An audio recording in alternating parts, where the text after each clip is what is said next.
Okay, so let's do a collective reading.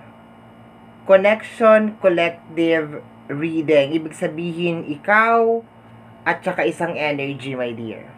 Normally, hindi ko to ginagawa kasi masyado talaga nakaka-drain ng energy to, but may nagsasabi sa akin na kailangan ko tong gawin. Okay? So, let's go, my dear. Red. May nakukuha akong energy ng red. Baka your favorite color is red or orange. Red or orange or posibleng pink. Red, orange, or pink. O kaya sa labas na energy, red, orange, and pink. Okay?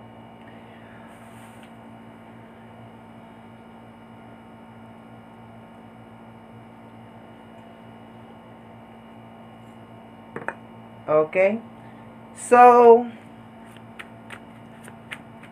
red, orange, pink. Tingnan natin.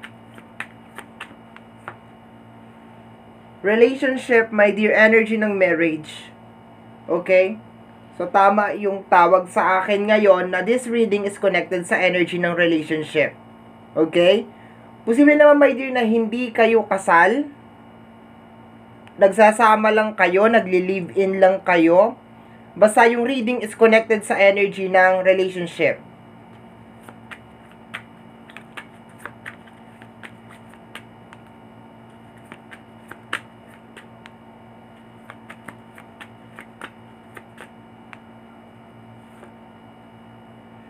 Disturbance.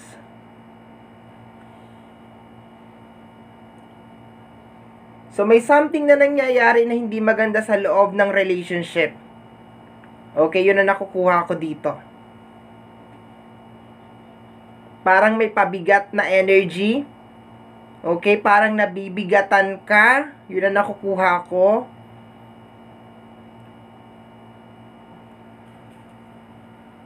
Mostly yung babae o yung may babae na energy ang parang pabigat. Okay, yun na nakukuha ko ha. Parang yung babae na energy ang pabigat.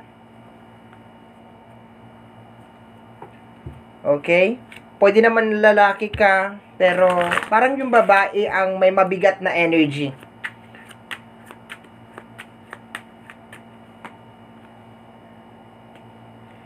Separation. The Eight of Cups in the marriage. Okay? May separation dito and may abandonment.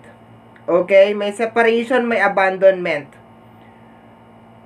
Posibleng iniwanan ka nang dahil pabigat ka. Okay? Iniwanan ka nang dahil pabigat ka. Pakiramdam niya pabigat ka. The King of Cups. Okay? Umalis yung lalaki kasi hindi kanya ma-handle. Kung ikaw yung babae, hindi kanya ma-handle. Yung lalaki ang umalis. Umalis yung lalaki kasi hindi kanya ma-handle. Hindi kanya kaya.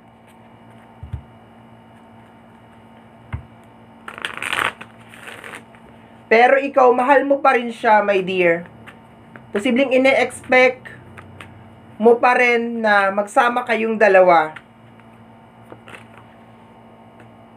Apektado ka dito, my dear, sa energy ng Five of Cups. Hindi ka maka-move on. Posibleng tinatanong mo yung sarili mo, my dear, kung saan ka nagkamali. Anong nangyari? Posibleng ang pinag-ugatan ng away ninyo is third party nang dahil dun sa 3 cups na natapon sa baba. Iniwan ka niya nang dahil... Ang alam ko parang, ang nakukuha ko kasi, my dear, is parang pabigat. Pabigat na energy, mabigat yung energy mo. Nahihirapan siya sa feeling mo, yun ang nakukuha ko ngayon na energy. Parang hirap na hirap siya sa'yo. Hindi ka niya maintindihan. Ikaw naman, nagtatanong ka, my dear, kung bakit kanya pinagpalit. And yun yung sagot. Nahihirapan siya sa'yo. We have here the Wheel of Fortune. Pero babalik to sa'yo, my dear. Kasi dahil kasal kayo. Okay? Kahit naman siguro hindi kayo kasal, babalik pa rin to. Okay? Babalik pa rin siya sa'yo. Yun ang nakukuha ko, my dear. So, in short, isang tao ang magbabalik sa buhay mo. Okay? Sa'yo at sa'yo pa rin siya babalik. The Four of Swords. Kailangan muna ninyo ng call off. Kailangan muna ninyo ng break time. Magpahinga daw muna kayo. Okay? So, baka sa ngayon, naghiwalay kayo. Isip mo, nasa piling siya ng iba. Meron siyang third party. Meron siyang kalaguyo. Okay? Pero ang reason niya na sinasabi sa akin dito, my dear, is hindi kanya ma-handle. Sobra ka daw. Yun ang sinasabi niya dito sa akin. Masyado siyang nahihirapan. Lagi kanyang dala-dala. Lagi kanyang pasan-pasan. Okay?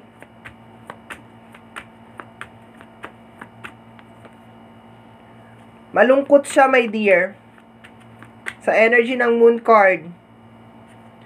Ikaw pinipilit mo araw-araw, my dear, na mag-move on. Okay? Pinipilit mo na mag-move on. Siya nakakaranas siya ng kalungkutan. Bakit nakakaranas siya ng kalungkutan? The Eight of Wands. May mga dumarating daw sa kanya. Dumarating sa kanya na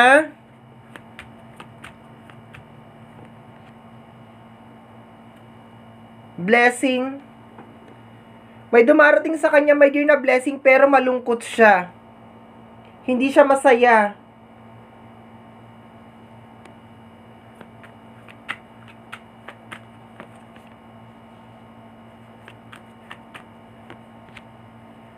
The Ace of Swords. Parehas kayo, my dear, ng nararamdaman. My dear, inaaway mo siya lagi eh.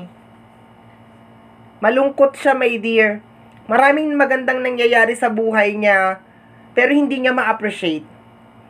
Hindi niya makita yung mga magagandang bagay na yon. Dito, my dear, sinasabi, lagi mo daw siyang inaaway. May mga ginagawa ka na lihim. Parang pakiramdam niya pinahihirapan mo siya, my dear. Pero mahal na mahal ka pa rin niya, my dear.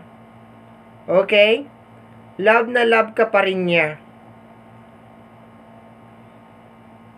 Pero babalik siya dito sa area na to. Pabigat ka daw, my dear. Baka siguro nakukulitan sa'yo. No? Malungkot siya, oh. Ang dami niyang blessing dito, my dear. Ang dami nangyayari sa buhay niya, oh. Pero hindi nga na-appreciate.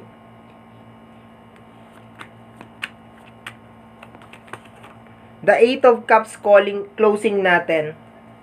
My dear, merong tao na umalis sa buhay mo, nagkahiwalay kayo, na nasa energy ng Taurus, Virgo, and Capricorn, my dear. Ang babalik sa'yo very, very soon. At nag-e-expect siya, my dear, na sa pagbabalik niya ay na-realize mo, my dear, yung pagkakamali mo. Sinasabi niya dito sa akin, my dear, na sana ma-realize mo na may pagkukulang ka rin.